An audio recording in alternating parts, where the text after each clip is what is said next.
بسم اللہ الرحمن الرحیم۔ نہج البلاغہ سے اقتباس، حصہ اول، خطبہ نمبر 187، ترجمہ مفتی جعفر حسین۔ پختہ اور متزلزل ایمان اور دعوی سنونی قبل ان تفقدونی اور بنی امیہ کے بارے میں پیشن گوئی۔ ایک ایمان تو وہ ہوتا ہے جو دلوں میں جمع ہوا اور برقرار ہوتا ہے، اور ایک وہ کہ جو دلوں اور سینے کی تہوں میں ایک مقررہ مدت تک عاریتاً ہوتا ہے۔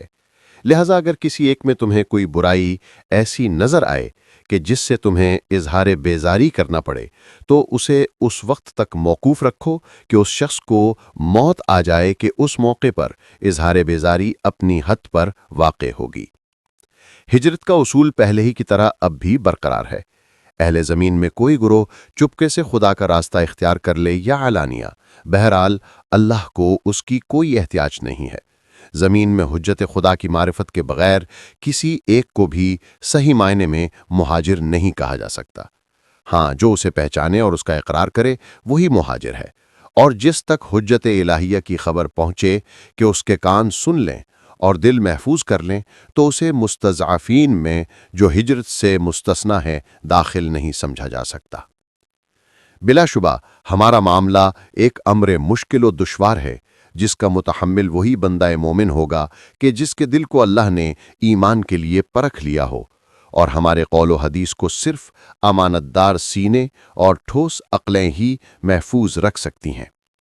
اے لوگو، مجھے کھو دینے سے پہلے مجھ سے پوچھ لو، اور میں زمین کی راہوں سے زیادہ آسمان کے راستوں سے واقف ہوں، قبل اس کے کہ وہ فتنہ اپنے پیروں کو اٹھائے جو مہار کو بھی اپنے پیروں کے نیچے رون رہا ہو، اور جس نے لوگوں کی عقلیں زائل کر دی ہوں۔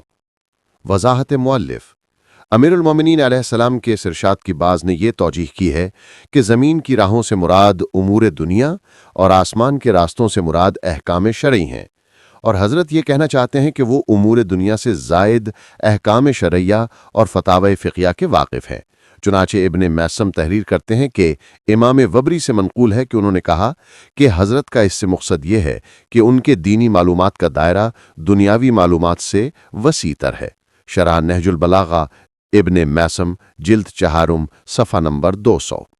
لیکن سیاق و سباق کلام کو دیکھتے ہوئے یہ معنی صحیح قرار نہیں دیے جا سکتے، کیونکہ یہ جملے کی علت کے طور پر وارد ہوا ہے اور اس کے بعد فتنہ انگیزی کی پیشن گوئی ہے، اور ان دونوں جملوں کے درمیان یہ قول کہ میں امور دنیا سے زیادہ احکام شرعیہ سے واقف ہوں کلام کو بے ربط بنا دیتا ہے، کیونکہ حضرت کا دعویٰ جو چاہو پوچھ لو احکام شرعیہ تک محدود نہیں ہے کہ یہ جملہ اس کی علت قرار پا سکے، اور پھر اس کے بعد فتنہ کے اٹھ کھڑے ہونے کی جو پیشن گوئی کی ہے اسے مسائل شرعیہ سے کوئی واسطہ نہیں ہے کہ اسے امور دنیا سے علوم دینیہ کے زیادہ جاننے کے ثبوت میں پیش کیا جائے۔ لہٰذا الفاظ کے واضح مفہوم کو نظر انداز کر کے ایسی تعویل کرنا کہ جس کا مورد و محل متحمل نہ ہو سکے، کسی صحیح جذبے کی ترجمانی نہیں کرتا، جبکہ سیاق و سباق کے اعتبار سے وہی معنی درست بیٹھتے ہیں کہ جنہیں ظاہر الفاظ ادا کر رہے ہیں۔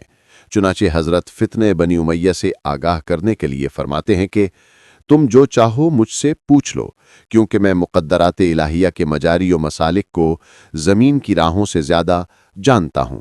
لہٰذا اگر تم ان امور کے متعلق بھی دریافت کرنا چاہو گے کہ جو لوح محفوظ میں مثبت اور تقدیر الہی سے وابستہ ہیں، تو میں تمہیں بتا سکتا ہوں، اور میرے بعد ایک سخت فتنہ اٹھنے والا ہے جس میں تمہیں شک و شبہ نہ ہونا چاہیے، کیونکہ میری نظریں زمین پر ابھرنے والے نقوش سے زیادہ ان فلکی خطوط سے آشنا ہیں کہ جن سے حوادث و فتن کا ظہور وابستہ ہے، اور اس فتنے کا ظہور اتنا ہی یقینی ہے جتنا آنکھوں دیکھی چیز کا ہوتا ہے۔ لہٰذا تم اس کی تفصیل اور اس سے بچاؤ کی صورت مجھ سے دریافت کر لو، تاکہ وقت آنے پر اپنی حفاظت کا سامان کر سکو۔ اس معنی کی تائید حضرت کے ان متواتر ارشادات سے بھی ہوتی ہے جو آپ نے غیب کے سلسلے میں فرمائے اور مستقبل نے ان کی تصدیق کی۔ چنانچہ ابن ابی الحدید نے حضرت کے اس دعوے پر تبصرہ کرتے ہوئے تحریر فرمایا ہے، حضرت کے اس قول کی تصدیق آپ کے ان ارشادات سے بھی ہوتی ہے جو ایک مرتبہ نہیں، 100 مرتبہ نہیں، بلکہ مسلسل اور متواتر امور غیبیہ کے سلسلے میں آپ کی زبان سے نکلے، جس سے ضمر میں کوئی شک و شبہ کی گنجائش نہیں رہ جاتی۔